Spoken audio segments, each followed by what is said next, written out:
को मैंने तुम्हें फोन किया था, तुमने फोन क्यों नहीं उठाया? मैंने पीछे घूमते हुए पूर्वी से पूछा। पीछे के बेंच पर वो गीतिका के साथ बैठी थी। क्लास अभी अभी खत्म हुआ था और सारे स्टूडेंट एक दूसरे से बातचीत में व्यस्त हो गए थे। 2 बज रहे थे, मैं सो गई थी। कोई खास बात थी? पूर्वी ने पूछा।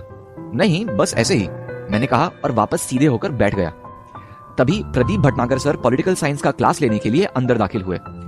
पहले सेमेस्टर में मीडिया के सब्जेक्ट के अलावा हमें पॉलिटिकल साइंस और इकोनॉमिक्स की भी पढ़ाई करनी होती है। पॉलिटिक्स में तो मेरी दिलचस्पी कतई नहीं थी।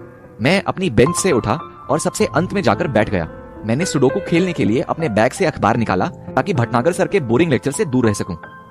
मैं उनके हर लेक्चर में यही करता था। उनका कद काफी छोटा था, इसीलिए वो कभी भी देख नहीं पाते थे कि पिछले बेंच पर बैठकर क्या कर रहा हूं। जब कभी वे पूछ बैठते कि मैं नजरें गड़ाकर क्या कर रहा हूं, तो मैं कह देता कि सर मैं आपकी बातें नोट डाउन कर रहा हूं। उनके लेक्चर में शायद ही कोई स्टूडेंट नोट्स लेता होगा। मेरी बात पर वो फूले नहीं समाते। गीतिका कहां रह गई? लंच आवर में जब गीतिका कैंटीन नहीं आई तो मैंने पूर्वी से पूछा। पता नहीं, डिपार्टमेंट में उसने कहा कि आ रही हूं, अब तक नहीं आई। पूर्वी ने अनभिज्ञता प्रकट की। फोन करना उसे, मैंने कहा। पूर्वी ने उसे फोन किया पर उसने रिसीव नहीं किया। जब मैंने अपने नंबर से उसे फोन किया तो उसने फोन उठाया। अरे लंच नहीं करना क्या? मैंने पूछा। तुम लोग कर लो, मैं विशाल मेगा मार्ट आई हूं। विशाल मेगा मार्ट? अभी? क्यों? मैंने चौंक कर पूछा।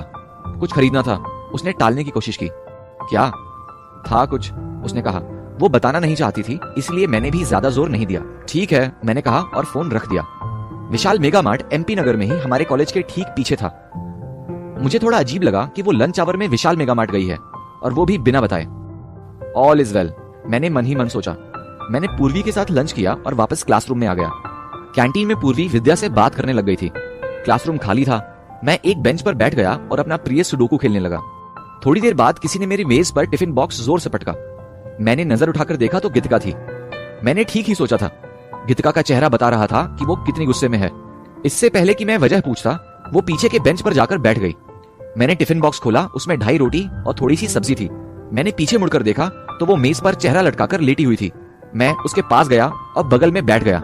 वो मुझसे गुस्सा थी, और क्यों गुस्सा थी मैं ये जानता था। मैंने अपना हाथ उसके हाथ पर रखा और पूछा, क्या हुआ? उसने कोई जवाब नहीं दिया। गीतिका, मैंने धीरे से आवाज लगाई, गुस्सा हो? उसने अपना चेहरा मेज के ऊपर उठाया और सीधे होकर बैठ गई। उसका चेहरा देखकर लग रहा था कि वो कभी भी रो देगी, जो मैं बिल्कुल नहीं चाहता था।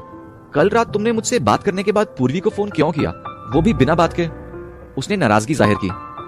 सुबह जब मैंने पूर्वी से कॉल न उठाने के बारे में पूछा तो मैं गीतिका के चेहरे के हाव भाव से समझ गया था कि मेरी पूर्वी को फोन करना उसे बुरा लगा है। ठीक है, आगे से ऐसा नहीं होगा। उसे शांत करने के लिए मैं इससे बेहतर जवाब नहीं दे सकता था। अगर मैं सफाई देता तो वो जरूर रो देती, जो मैं हरगिज नहीं चाहता था। ठीक है, अब लंच कर लो। कुछ पल की खामोशी के बाद उसने स्नेहपूर्वक कहा। उस दिन मैंने पहली बार गीतिका के मन में अपने लिए उसी फीलिंग्स को महसूस किया जो मेरे मन में गीतिका के लिए था। शायद हमारे बीच एक नए रिश्ते ने करवट लेना शुरू कर दिया था।